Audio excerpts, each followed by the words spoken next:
ನಮಸ್ಕಾರ ಬಂಧುಗಳೇ, ಇವತ್ತು ನಿಮ್ಗೆ ಜಿಲ್ಲಾಡಳಿತ ಹಾಗೂ ತಾಲೂಕು ಆಡಳಿತ ಎಷ್ಟು ನಿಷ್ಕ್ರಿಯವಾಗಿದೆ ಎಂಬ ವಿಚಾರವನ್ನ ನಾವು ನಿಮ್ಮ ಮುಂದೆ ಇಡ್ತಾ ಇದ್ದೀವಿ. ಮಂಡ್ಯದಲ್ಲಿ ಜಿಲ್ಲಾಧಿಕಾರಿಗಳು ವಾಸವಾಗಿದ್ದಾರೆ, ತಹಶೀಲ್ದಾರ್ ಕೂಡ ವಾಸವಾಗಿದ್ದಾರೆ. ಈಗ ಇಲ್ಲಿರುವಂತಹ ವಿಚಾರ ಏನು ಅಂತ ಹೇಳಿದ್ರೆ, ತಹಶೀಲ್ದಾರ್ ಮನೆ ಮುಂದೆ ಒತ್ತುವರಿಯಾಗಿರುವಂತಹ ರಾಜಕಾಲುವೆಯ ವಿಚಾರ. ಮಂಡ್ಯದಲ್ಲಿ ಸುಮಾರು 2 ದಶಕಗಳಿಂದ 10 ರಿಂದ 15 ಮಂದಿ ತಹಶೀಲ್ದಾರ್ ಆಡಳಿತವನ್ನ ನಡೆಸಿದ್ದಾರೆ. ಅದೇ ಮನೆಯಲ್ಲಿ ವಾಸವಾಗಿದ್ದಾರೆ. ತಮ್ಮ ಮನೆಯ ಮುಂದೆ ಒತ್ತುವರಿಯಾಗಿರುವಂತಹ ರಾಜಕಾಲುವೆಯ ವಿಷಯ ಅವರ ಗಮನಕ್ಕೆ ಬಂದಿಲ್ಲ.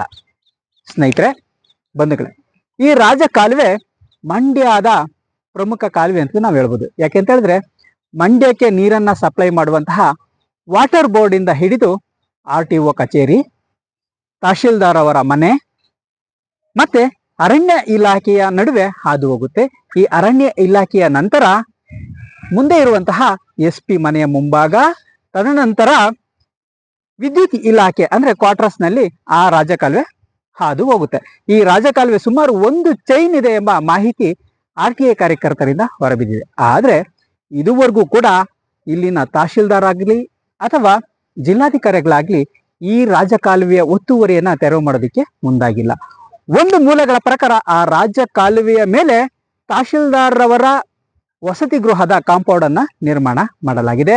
ಮುಂದೆ ಹೋದಂತೆ ಖಾಸಗಿ ವ್ಯಕ್ತಿಗಳು ತಮ್ಮ ತಮ್ಮ ಮನೆಗಳನ್ನ ಒತ್ತುವರಿ ಮಾಡಿ ಕಟ್ಟಿದ್ದಾರೆ. ಅದರ ಜೊತೆಗೆ SP ಅವರ ಮನೆಯ ಮುಂಭಾಗನೆ ರಾಜಕಾಲುವೆಯ ಮೇಲೆ ಮನೆಯನ್ನ ನಿರ್ಮಾಣ ಮಾಡಲಾಗಿದೆ.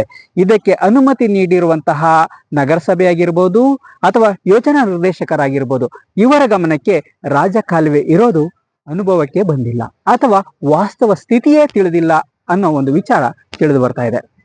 ಬಂಧುಗಳೇ, ಇನ್ನಾದರೂ ಜಿಲ್ಲಾಡಳಿತ ಹಾಗೂ ತಹಶೀಲ್ದಾರ್ ಮನೆಯ ಮುಂದೆ ಆಗಿರುವಂತಹ ಅನಾಹುತವನ್ನ ಅಥವಾ ಒತ್ತುವರಿಯನ್ನ ತೆರವು ಮಾಡಿಸಬೇಕು. ಮುಂದೆ ಆಗುವಂತಹ ಅನಾಹುತವನ್ನ ತಪ್ಪಿಸಬೇಕು. Thank you.